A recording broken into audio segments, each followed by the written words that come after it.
네. 오늘이 12월 14일입니다. 이제 한 해도 얼마 남지 않았습니다. 한 해가 저물어가는 이 시점이 되면 우리 마음속에는 늘 두 가지 감정이 찾아옵니다. 한 가지는 아니 벌써 1년이 이렇게 눈 깜짝할 사이에 지나갔나 하는 아쉬움입니다. 또 하나는 나이가 한 살 더 늘어났네라는 생각과 짧게 훅 지나가는 시간이 우리에게 조용한 쓸쓸함을 남겨줍니다. 제가 이 교회에서 목사 안수를 받은 지가 엊그제 같은데 벌써 6년째 접어들더라고요. 그것을 저도 모르게 인생이 참 빠르다, 인생이 정말 한순간이구나 하는 생각이 마음속에 찾아왔습니다. 이런 생각은 저만 하는 것이 아니라 많은 사람들이 공감하는 마음이죠. 그러나 성도 여러분, 우리는 이 훅 짧게 지나가 버린 인생의 아쉬움과 쓸쓸함이 있는 이때에 대림절을 맞이하고 있습니다. 대림절은 단지 25일 성탄절을 기다리는 절기만은 아니지요. 다시 오실 예수님을 소망하며 준비하는 기다림입니다. 그래서 대림절은 흘러가는 시간을 아쉬워하는 절기가 아니라 영원을 바라보며 기다리는 절기인 거죠. 오늘 전할 말씀도 우리의 인생은 해별 바람처럼 안개처럼 한순간처럼 흘러가지만 예수님을 기다리는 그 마음 안에는 영원한 하나님께서 자리하고 계신다는 것을 소망하며 얼마 남지 않은 12월을 예수님과 함께 마무리하는 마음으로 오늘 말씀을 준비했습니다. 오늘 주신 말씀을 통해서 깊은 감동과 함께 도전의 은혜로 신앙의 깊이를 더할 수 있는 시간이 되시길 바랍니다. 방금 함께 읽었던 전도서의 책 이름을 한자로 풀게 되면 전자는 어떤 메시지를 전하는 것이고, 도는 삶의 길, 지혜 하나님의 말씀을 말합니다. 서는 우리가 잘 알고 있는 대로 기록된 문서의 책으로 말합니다. 정리가 됩니다. 한마디로 이 말들을 정리하게 되면 전도서는 길을 전한 책이라는 뜻입니다. 히브리어 성경책의 전도서의 책 제목은 조금 다릅니다. 책 제목은 코헬렛이라고 합니다. 이 코헬렛의 뜻은 불러 모은 사람들, 그리고 불러 모은 사람, 집합시킨 사람을 말을 합니다. 이 책 제목들은 전도서의 내용과 상당히 부합됩니다. 왜냐하면 전도서의 내용은 허무한 인생을 잘 살아가는 길, 짧고 훅 지나가는 인생을 행복하게 사는 비결을 알려주기 위해 사람들을 불러 모았기 때문입니다. 그렇다면 이 허무한 인생을 행복하게 사는 비결을 제시해 놓은 이 삶의 길을 누가 전하기 위해 누가 불러 모았으며 인생을 행복하게 사는 비결이 무엇인지 오늘 이 책 속에 전도서에 있다고 하니 알아보아야 하겠지요. 1장 2절에서 삶의 길을 전하는 자의 이름은 우리가 너무나 잘 알고 있듯이 솔로몬이라고 합니다. 그렇다면 사람들을 불러 모은 자도 솔로몬입니다. 솔로몬은 최고 권력자로 세상 부귀를 영화를 다 누려본 사람입니다. 그리고 지혜와 감성도 뛰어난 왕이었습니다. 누구보다도 인생을 가장 멋있게 살았던 그가 인간의 지혜와 노력만으로 만족을 얻을 수 없다는 것을 말년에 깨닫게 됩니다. 뿐만 아니라 지혜와 쾌락, 부와 명예가 결국 헛됨임을 고백하게 됩니다. 여기에서 헛됨이라는 단어는 히브리어로 헤벨을 뜻합니다. 헤벨은 안개와 바람이라는 뜻으로 잠시 있다가 사라지는 인생의 허무함을 의미하는 것입니다. 우리가 사람들이 내쉬는 입김처럼, 새벽 일서처럼, 그리고 아침 안개처럼 인생은 잠깐 나타났다가 사라지는 존재라고 하는 것입니다. 솔로몬은 이 헤벨과 같은 인생들이 가지고 있는 지혜가 헛되다라고 합니다. 그리고 수고도 헛되고 세상과 명예도 헛되고 즐거움도 헛된 것이라고 합니다. 이 사람들을 불러 모은 솔로몬이 이 인생의 모든 것들이, 조금 전에 모든 것이 헛되다고 하는 그 이유가 있습니다. 이 모든 것들은 영원한 만족을 줄 수 없기 때문에 헛되다라고 하는 것입니다. 그가 고백한 1장 18절의 말씀처럼 지혜가 많으면 번뇌도 많고 지식을 더하는 자는 근심을 더한다라고 한 것은 인간의 지혜가 본질을 해결하지 못한다는 것입니다. 인간의 지혜는 언제나 제한적이고 결국 교만과 괴로움만을 더할 뿐이다라는 것입니다. 한 가지 예를 들어 환경 전문가들이 지구온난화로 인한 기후 문제와 지금 일본의 지진의 문제가 너무 심각하게 들려오잖아요. 이런 문제 등으로 잠을 설친다고 합니다. 하지만 아무리 잠을 설쳐본들 이 무궁무진한 자연을 다스리는 하나님 앞에서 아무리 잠을 설친다고 한들 이 근본적인 것을 해결하지 못한다는 말씀인 것입니다. 하지만 어떻게 보면 잠깐 존재했다 없어지는 이 인생들의 모든 인생사가 덧없다고 판단되어질 수는 있겠지만 그렇다고 잠시 존재하여 바람과 함께 사라지는 인생이라고 할지라도 모든 것이 헛되고 무의미한 것만은 아니다라고 코알렛은 지금 말을 하고 있는 것입니다. 덧없고 무상한 인생이지만 코알렛이 알려주는 그 삶의 길로 이 세상을 살아간다고 한다면 허무한 인생이 무상이 아니라 유상한 인생을 살 수 있다는 것입니다. 그래서 그는 자신의 실패와 후회의 경험을 가지고 마지막 간증처럼 일의 결국을 다들었으니 라며 진정한 지혜가 하나님을 경외함에 있는 것이라고 우리에게 들려주는 것입니다. 우리의 인생이 안개와 바람처럼 사라지는 헤벨 같은 인생이지만 그러나 영원을 붙드는 지혜가 구체적으로 무엇인지 코알렛을 통해 듣고 우리가 모두 행복한 인생을 살 수 있는 저와 여러분이 되었으면 좋겠습니다. 이제 우리가 헤벨 같은 인생이지만 헛되지 않게 사는 길이 있다고 하는 그 삶의 길을 우리가 전도서에서 한번 찾아보겠습니다.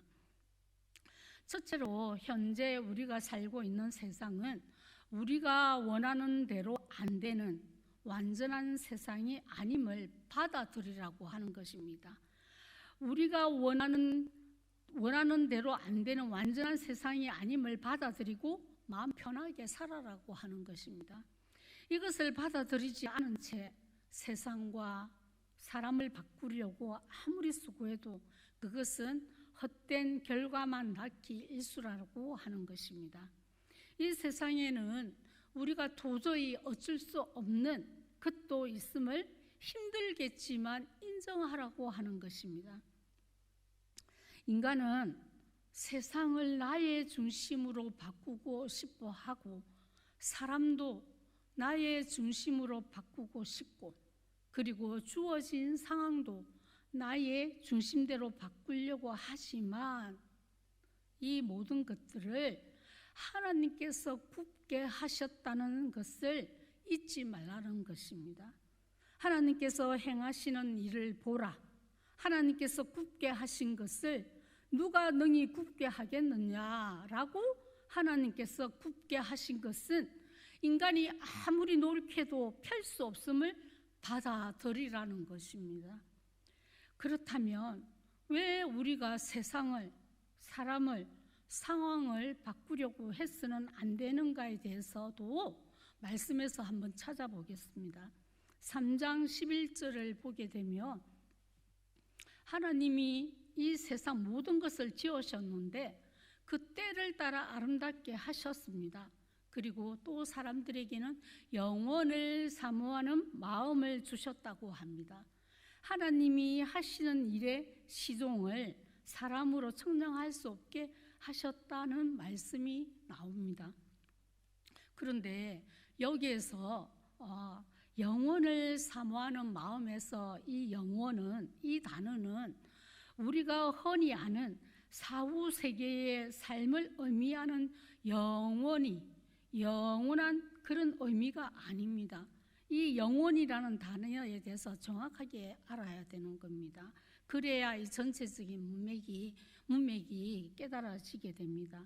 여기에서 말하고 있는 영원이라는 단어의 의미는 인간에게 주어진 과거와 미래를 포함하는 시간 전체에 대한 인간 이해의 능력을 말을 합니다. 하나님께서는 인간이 삶의 사건 전체를 바라거나 앞일을 내다보려는 마음은 주셨다는 것입니다. 그런데 하나님께서 하시는 처음부터 끝인 하나님께서 하시는 그 전체를 다 볼 수 있는 능력은 주지 않았다는 것입니다. 그래서 인간은 영원을 사모하는 마음, 이 영혼은 이 세상에 있는 그 전체를 사모하는 마음은 있지만은 하나님께서 하는 일의 전체를 완전히 이해할지도 알 수도 없는 상태에 놓여 있다고 하는 것입니다. 그런데 사람들은 시작과 끝을 알지 못하는 이 인간의 한계성인 그 얕은 지식을 가지고 모두 다 아는 것처럼 말을 함부로 합니다. 제가 처음 신학을 공부할 때에 수업 시간에 신학생들에게 하신 교수님의 말씀입니다. 이제 겨우 신학을 몇 달을 한 어떤 성도가 교회에 가서 교회의 목사님에게 가서 목사님 말씀은 이렇고 저렇고 목사님 영성은 이렇고 저렇고 그렇게 신학을 가르치려고 한다는 것입니다. 이제 겨우 신학을 몇 달 한 성도님들이요. 그런데 겨우 몇 달을 한 이 신학이 그것이 전부인 것처럼 알고 있는 것입니다. 자기가 아는 틀 안에서 상대를 해석하려고 하며 가르치려고 한다는 것이죠. 우리가 어그러진 이 세상의 모습을 보며 세상을 고쳐보려고 애쓰고 상대방의 잘못을 고쳐주려고 노력하지만 사실 우리 마음속에 있는 이 무지함을 기억하라는 것입니다. 이 무지라는 단어는 히브리어로 영원한 세계에 할 때의 영혼은 올람이라고 합니다. 그런데 지금 영혼을 사모하는 인간에게 줬다는 그 마음, 그 영혼은 엘림이라는 이 단어가 다르죠. 예, 제가 조금 아는 척을 했습니다. 근데 그 아는 척도 근거에 있는 말로 아는 척을 했습니다. 전혀 근거 없는 걸로 한 것이 아니라 우리가 어그러진 이 세상의 모습을 보며 조금 전에 말씀해 드렸던 것처럼 똑같이 이런 모든 걸 내가 고치려고 하는 이것은 다 무지함을 기억하라는 말입니다. 물론 이 세상에 대하여 사람의 변화나 환경에 대하여 개혁이나 시정이 필요 없다는 말은 아닙니다. 다만 하나님의 주권 아래 있는 인생들이 하나님께서 굽게 하신 것도 있다라고 하는 것을 인정하는 것이 지혜로운 자세임을 말씀하는 겁니다. 두 번째로는 세상 만사에는 때가 있음을 기억하라고 하는 것입니다. 솔로몬 자신도 젊었을 때에는 잘 몰랐습니다. 나이가 들어 돌아보니까 범사가 기한이 있고 천한만사가 다 때가 있더라는 것입니다. 심을 때가 있고 뽑을 때가 있고 웃을 때가 있고 울 때가 있고 섭하할 때가 있고 춤출 때가 있다는 것입니다. 사실 모든 인간 역사에 때가 있다는 것점은 우리 인간이면 모두가 다 알고 있습니다. 신앙생활을 하지 않고 믿지 않는 사람들도 알고 있습니다. 하지만 문제가 무엇이겠습니까? 이 때를 인간이 정하려고 한다는 게 문제가 된다는 겁니다. 그런데 이 때는 누가 정하는 것입니까?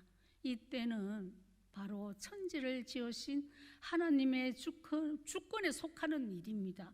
천지를 운행하시는 하나님께서 정하신 때가 바른 때입니다. 솔로몬은 인생살이와 인간의 역사는 모두 때가 있대, 이 때는 천지를 지으신 하나님이 정하시는 것이라는 사실을 예전에는 몰랐다는 것입니다. 그러니까 자신이 노력하고 내가 노력하고 솔로몬이 노력하고 수고하면 그때가 앞당겨질 줄 알았습니다.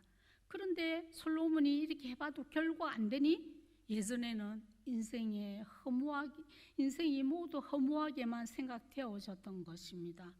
비로소 이를 알게 된 솔로몬은 세상 만사에는 하나님께서 정하신 때가 있음을 받아들이고 순리대로 마음 편하게 사는 것이 주위에 있는 삶임을 분명하는 것입니다. 세 번째로 사랑하는 아내와 즐겁게 사는 것이라고 합니다. 여기에서 아내라는 말은 문자 개념이라기보다는 관계의 개념으로 이해해야 합니다. 사랑하는 아내라는 말은 삶의 동반자도 맞지만 가장 가까이에 있는 사람인 가족이나 직장이나 교회도 포함하는 의미입니다. 집에 와서 식구들을 보며 하루의 노고가 풀리고 또 직장 동료나 교회 교우들을 만나며 엔돌핀이 나오는 그런 삶을 사는 사람이야말로 허무한 인생 가운데 행복한 삶을 살아가고 있는 최고의 지혜자라고 합니다. 창세기 3장에 나오는 선악과는 하나님과 인간 사이에 그어진 검입니다. 검입니다. 하나님께서는 명령하는 분이시고 인간은 그 명령에 순종하는 존재임을 선언하는 것입니다. 그런데 인간은 하나님께서 그어놓으신 그 선을 넘어가려고 하는 겁니다. 그리고 결국 해서는 안 되는 일들을 저지르게 됩니다. 인간은 그 선을 넘고 싶어 기웃기웃거리고 여차하면 하나님께서 그어놓으신 그 선을 넘어버리게 됩니다. 왜 그렇습니까? 하나님께서 우리에게 주신 것들을 즐기지 못하기 때문입니다. 아담을 한번 보십시오. 하나님께서 에덴 동산에 주신 것이 얼마나 많습니까? 부족한 것이 없을 만큼 풍성했습니다. 만일 아담이 하나님께서 선물로 주신 것들을 그 주신 것만 제대로 즐기고 만끽을 했다면 선악과 따위는 생각나지 않았을 것입니다. 자꾸 하나님께서 그어놓은 그 선을 기웃기웃 하나님 것이 더 좋나? 라고 생각하니까 그 선을 넘어버린 겁니다. 아담은 자기 곁에 있는 것을 하찮게 여긴 것입니다. 자신에게 부여된 그 큰 자유를 업신여기니 하나님께서 금하신 그 선을 넘게 되는 것입니다. 우리도 마찬가지입니다. 하나님께서 우리에게 허용하신 자유가 있고 또 많습니다.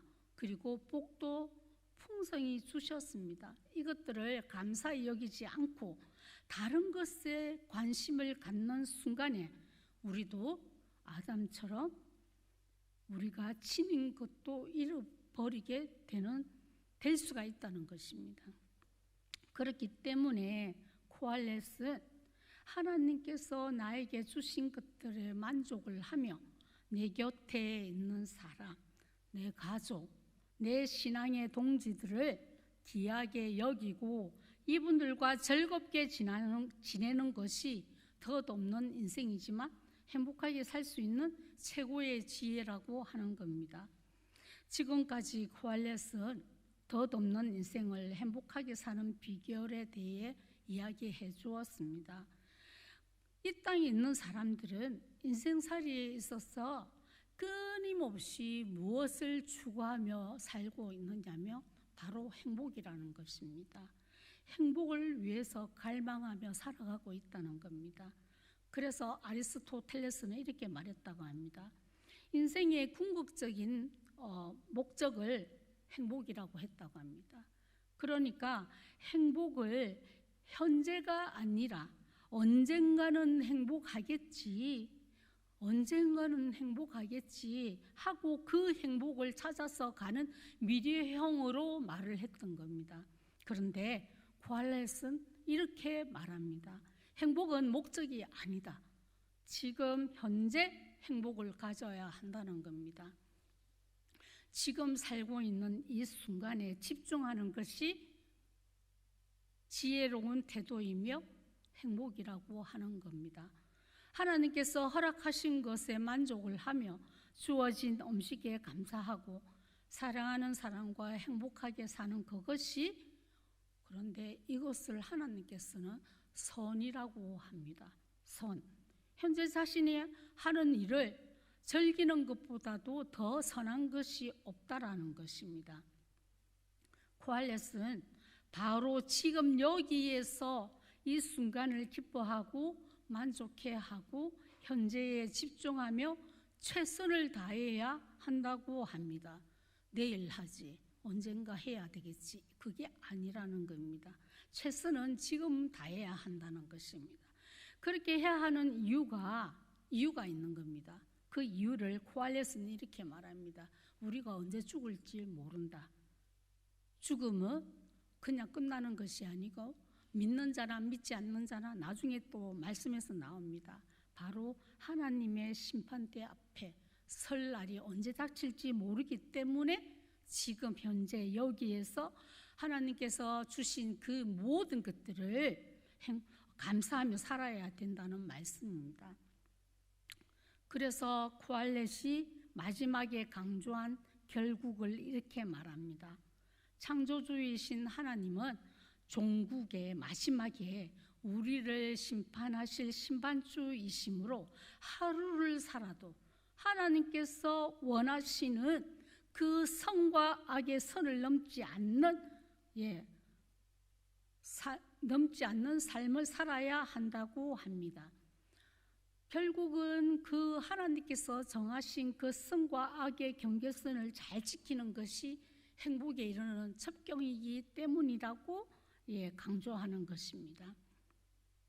그렇다면 코알렛은 왜 우리 삶의 길에 대해서 이렇게 중요하게 언급을 하고 또 깊은 권면으로 전하고 있는 것일까요?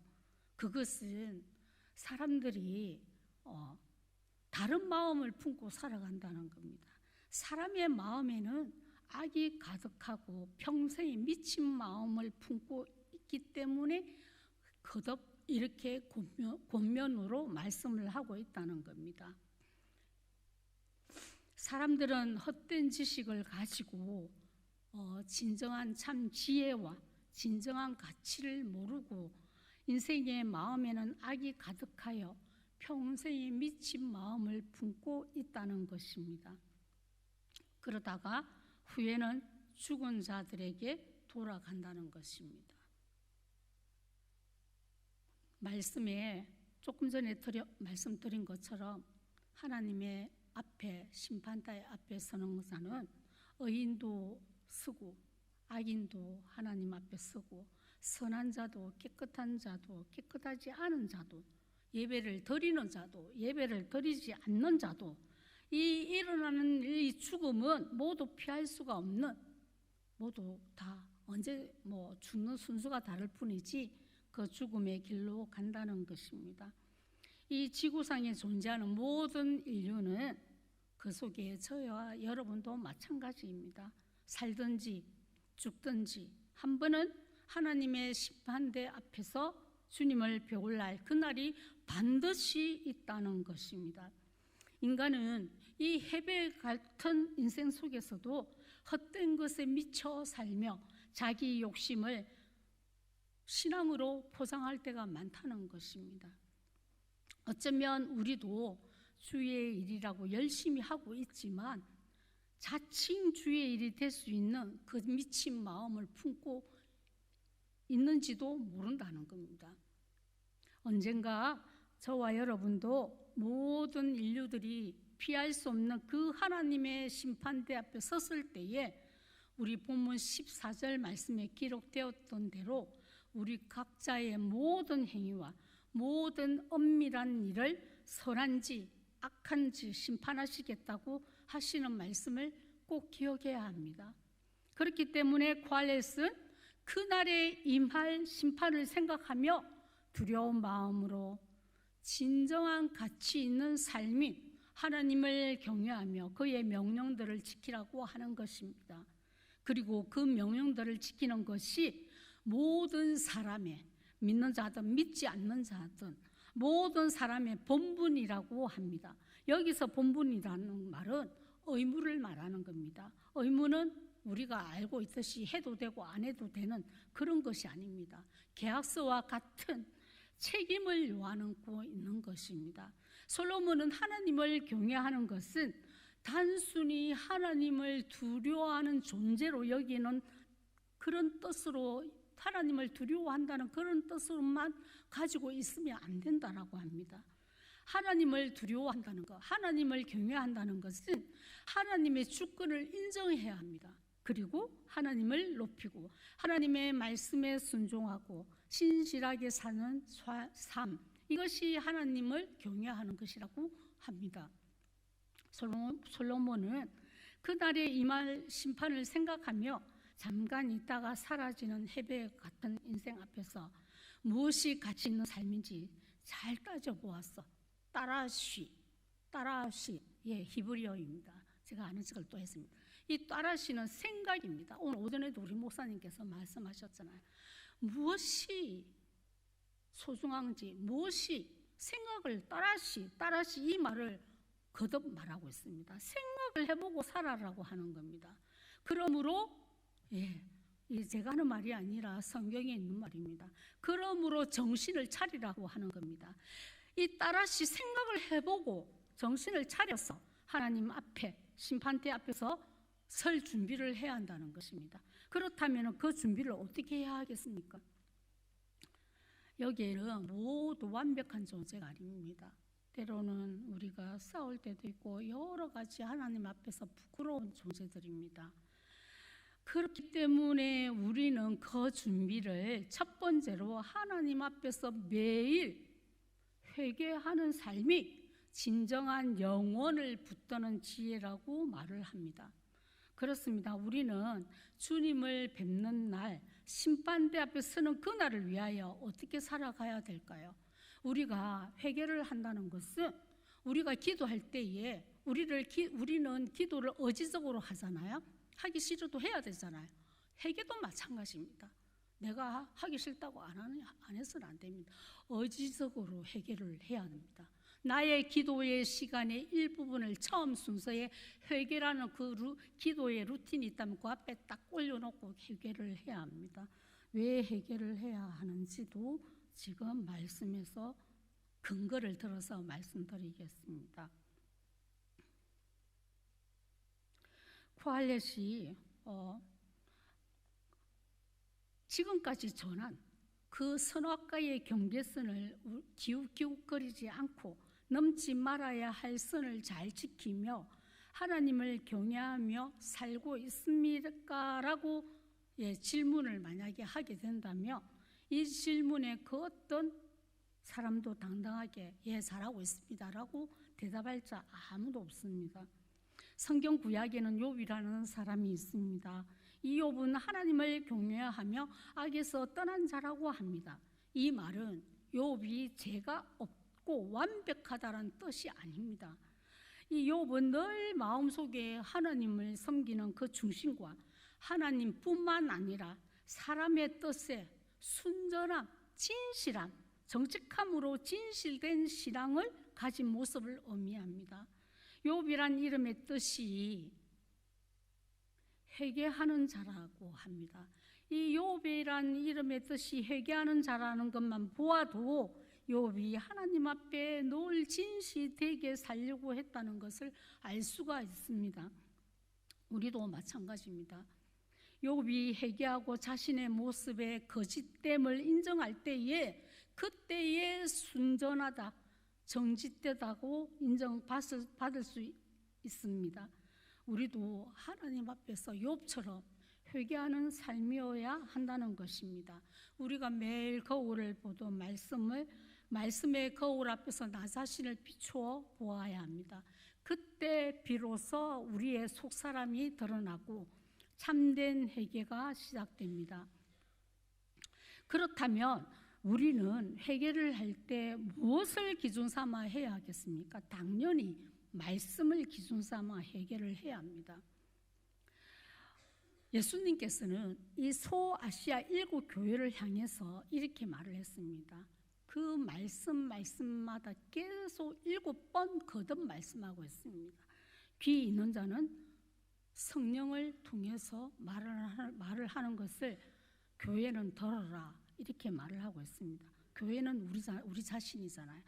교회를 향해서 내가 7 교회에 말을 할 때마다 거듭 말하는 게 귀 있는 자는 성령을 통해서 하는 말을 들으라고 말씀하시면서 책망을 하시는 겁니다.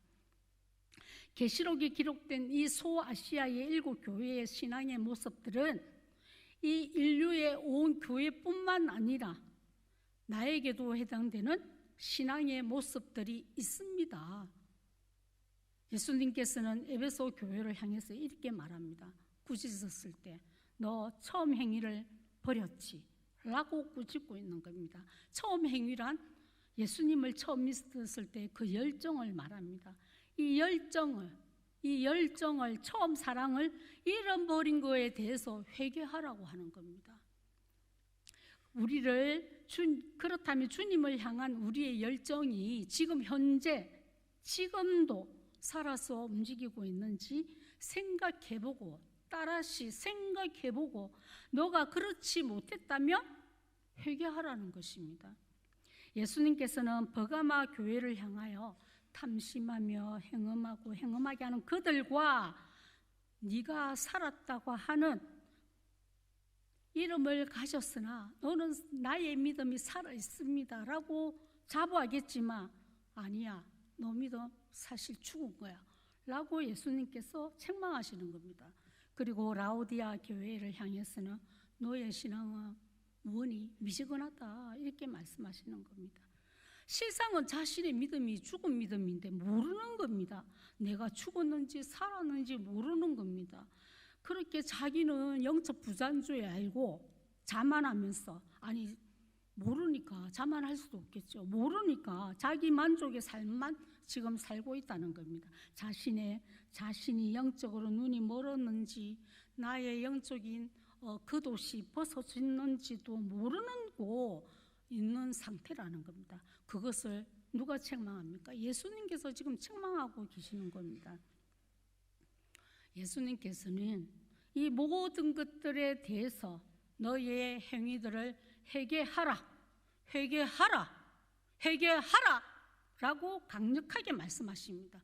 이거는 경고하시면서 거듭 말씀하시는 겁니다. 저는 안 봤지만 아마 예수님께서는 눈동자를 크게 뜨고 아마 말씀했을 것 같습니다. 그리고 예수님께서는 그렇게 회개하라고 말씀하시면서 모든 사람들이 진실된 신앙으로, 가면을 쓴 신앙이 아니라 진실된 신앙으로 돌아오기를 바라고 있는 것입니다. 오늘 보면 14절 말씀에 모든 행위와 모든 은밀한 일을 선악간에 내가 심판하겠다 라고 말씀하십니다. 이 말씀은 성경 곳곳에 있습니다. 그 중에 계시록 2장 23절 말씀에도 모든 교회가 나는 사람의 뜻과 마음을 살핀다. 내가 너희 각 사람의 행위대로 내가 갚아주겠다 라고 말씀하십니다. 시편 기자는 이렇게 말합니다. 편 12절에 기록되어 있습니다. 사람이 회개하지 아니하면 그가 그의 칼을 간다는 거죠. 그리고 칼을 이미 당겨서 준비하고 있다고 합니다. 여기서 끝이 아닙니다. 출애굽기 32장 35절 말씀에는 누구든지 내게 범죄하고 회개치 않는 자는 나의 생명책에서 지워버리겠다라고 합니다.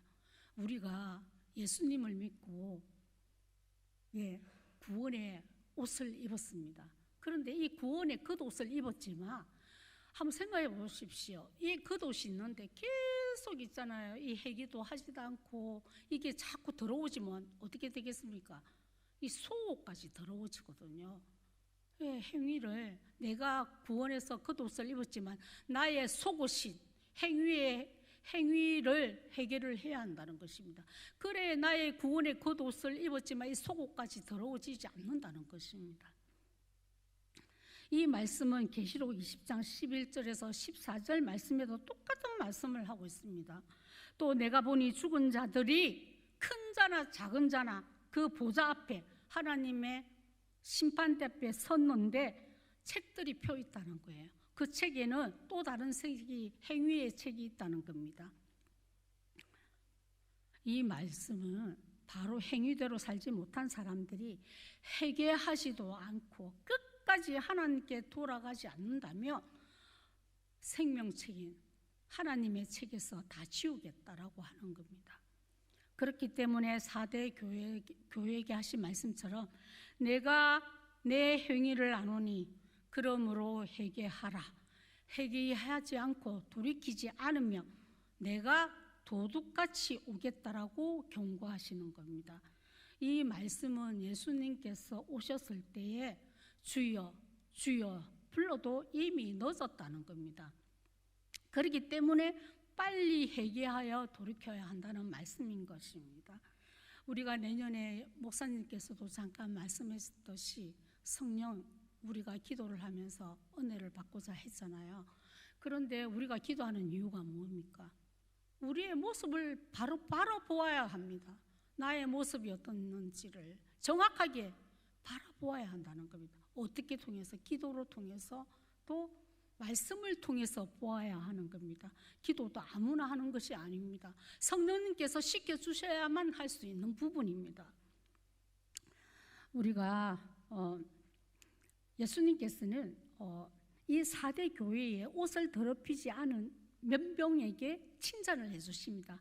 칭찬하시면서 회개치 못한 자에게 왜 회개를 해야 하는가에 대한 회개를 왜 해야 하는가의 그 이유에 대해서 말씀해 주십니다. 그 이유가 우리가 회개하며 돌이켜야 하는 그 이유가 우리가 거룩한 신부의 옷을 입어야 하기 때문인 것입니다. 예수님 신랑인 예수님을 맞이할 때에 거룩한 신부의 옷을 입고 예수님을 맞이해야 된다는 겁니다.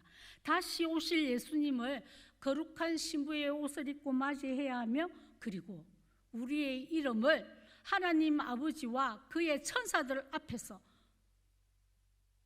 인정받기 위해서이기 때문이라고 말씀에서 말을 하고 있습니다.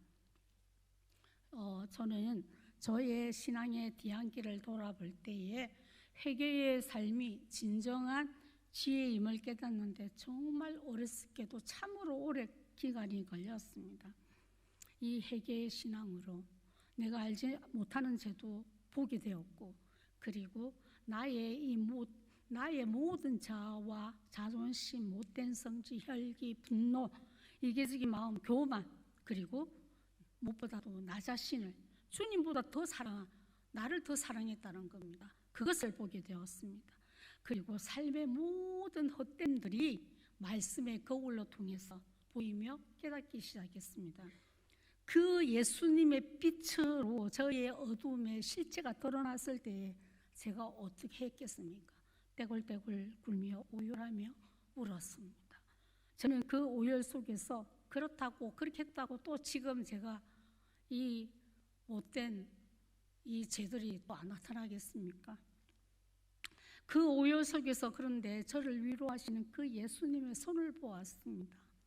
그때 저의 얻은 평안은 지금 제가 갖고 있는 가장 큰 행복이고, 제가 지금 이 순간에도 제가 하나님을 따라가는 이유입니다. 제가 오래전에 읽었던 제시 라일러의 저서인 거룩이라는 책이 있습니다. 그 책 내용 중에 몇 가지를 말씀드리겠습니다. 자신의 신학에 지옥을 포함시키십시오. 여러분의 마음에 계시는 하나님은 자비의 하나님이시지만 심판의 하나님이라는 그 원리를 분명히 기억하라는 겁니다. 그리고 지옥의 실제와 영원성에 대해서 분명히 알아야 한다는 겁니다.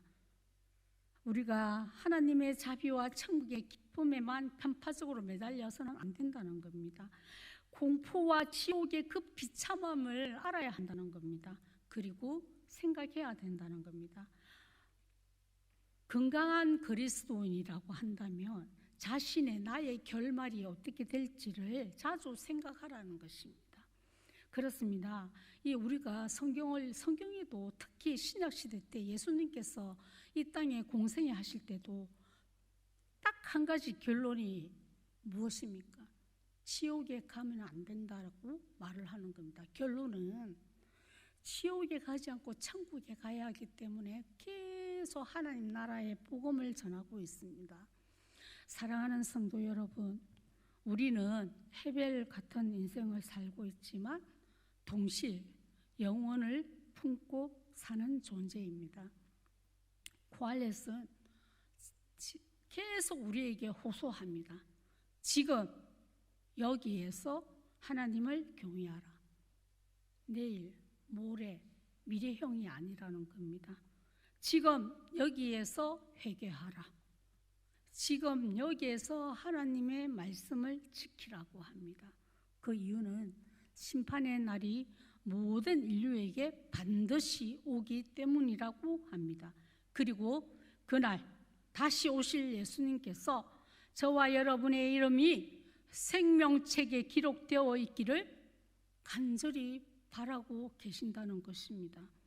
그렇습니다.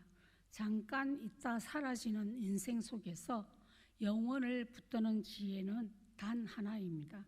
하나님을 경외하고 하나님의 명령을 지키고 회개의 삶으로 돌아가는 것. 이 길이 바로 헛되지 않은 인생, 유상한 인생, 영원한 생명으로 이어지는 길이라고 합니다. 이제 말씀을 맺겠습니다.